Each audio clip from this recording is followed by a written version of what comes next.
Alrighty guys, this is Nick coming at you with a review of the new mold of the Yellowwood.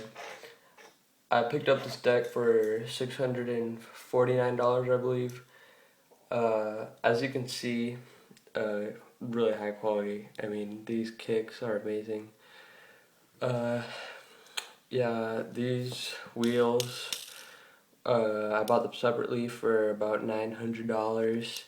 And these are Blackriver trucks for $60. So this is like $1,000 fingerboard. As you can see, it is lacquer, amazing, and this is rip tape. This is, I believe, $99. I got this board custom made by Elias Assmuth, the CEO of Yellowwood. Yeah, so it's pretty good.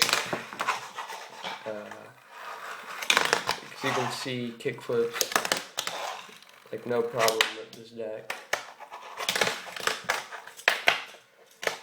Here, I'll do a tray flip, kick, heel flip.